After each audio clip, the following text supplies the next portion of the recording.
Every family gathering has its choreography. The hugs, the polite questions, the seating chart that says more than the toasts ever will. Mine always put me near the exits. I used to think it was coincidence. Now I know it was choreography too. An invisible reminder of where I stood, close enough to help, far enough to forget. That night, under chandeliers and laughter, I realized I had stopped being part of the family script. But sometimes, when you're written out of the story, you get to write yourself back in. The hotel ballroom shimmered like a dream someone else paid for. The air smelled of roses, polished silver, and champagne foam. I walked in alone.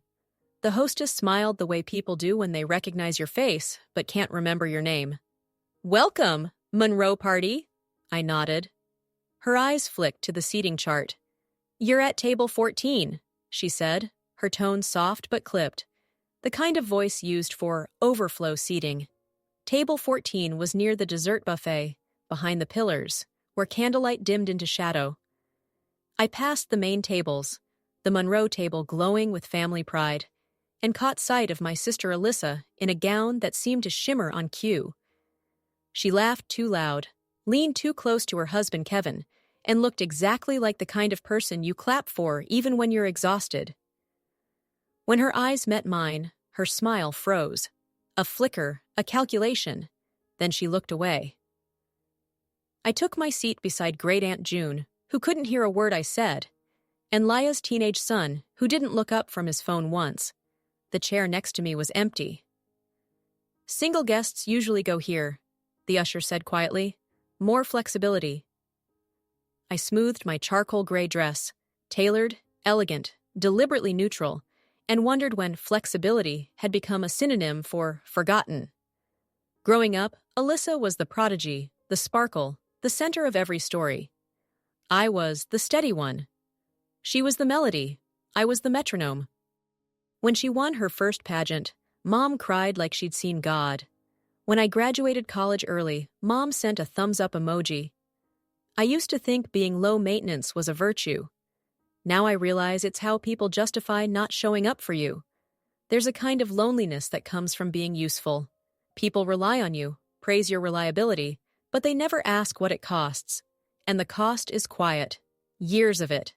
I gave Alyssa my room when she was sick. I skipped prom so Dad could pay bills. I helped her plan her wedding, proofread her vows, fed her dogs, calmed her breakdowns. And when I texted at Christmas, "Are we doing something together this year?" she replied, "It's just immediate family this time." That message was 4 words long. It still took up a whole year in my chest. The bouquet toss came and went. I stayed seated. The DJ joked about eligible ladies, and I kept my eyes on the candles. That's when the ballroom doors opened again. Not quietly, dramatically. The kind of entrance that stops forks midair.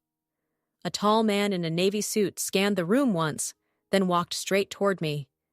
Each step sounded deliberate, measured, certain. When he reached my table, he smiled softly. "Sorry I'm late, love," he said. "Traffic was brutal." Then he kissed my cheek.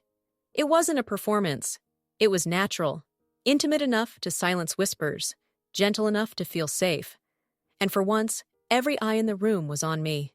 Before I could process it, the usher appeared. "There must be a mix-up," he stammered.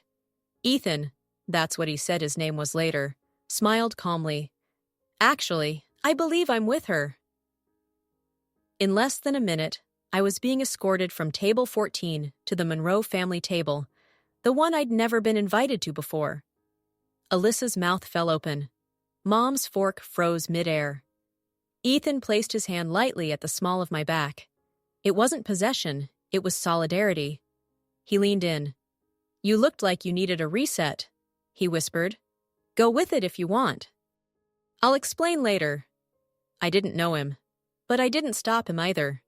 Maybe because, for the first time, I didn't feel invisible. After the toasts, I turned to him. "You going to tell me who you are now?" He smiled. "You don't remember me, do you? 5 years ago, Chicago, a marketing leadership seminar. I was a guest speaker in a breakout room with bad coffee and fluorescent lights. You said, he recalled. If you're not building something real, you're just adding noise.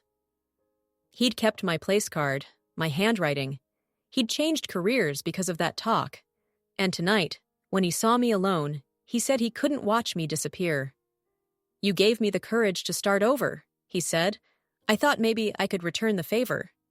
And somehow, it didn't feel like a line. It felt like a full circle. Later, outside on the terrace, the night was sharp with December air. Ethan's voice was low. You okay? I think I'm waiting for someone to tell me I'm being dramatic, I said. He smiled. Then they'd be wrong. The door opened. Alyssa stepped out, arms crossed, perfect hair unbothered by the wind. Who is he? She demanded. You're not dating anyone. He's someone who saw me, I said. Her eyes narrowed. You don't know what she's like, she told Ethan. He didn't flinch. I know she didn't deserve to sit alone tonight. Then Mom appeared.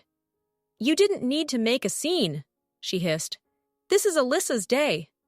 I felt something inside me shift. Not break, just stop accommodating. I looked at Ethan. Thank you for walking in, I said. He frowned. You're leaving? I've been leaving, I said. Just took me a while to stand up. And I did. 2 hours later, there was a knock at my hotel door. Alyssa stood there, barefoot, mascara smudged.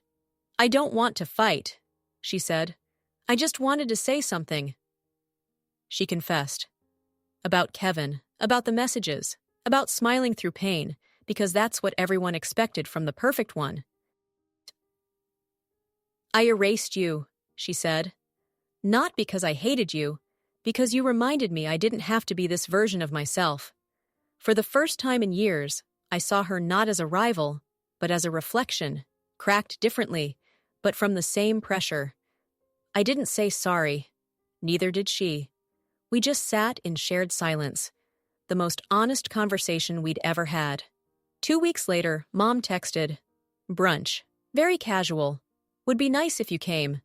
No apology, no explanation, just an opening. When I arrived, the house was the same.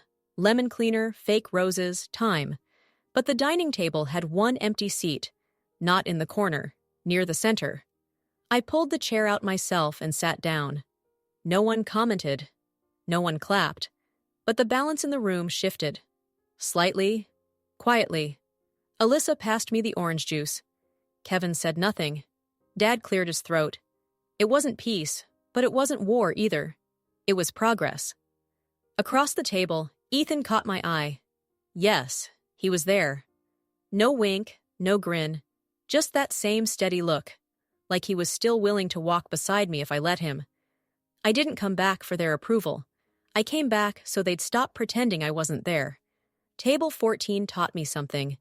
You can wait your whole life for someone to pull out a chair for you, or you can realize the chair was yours to move all along. And once you sit where you belong, they have no choice but to adjust.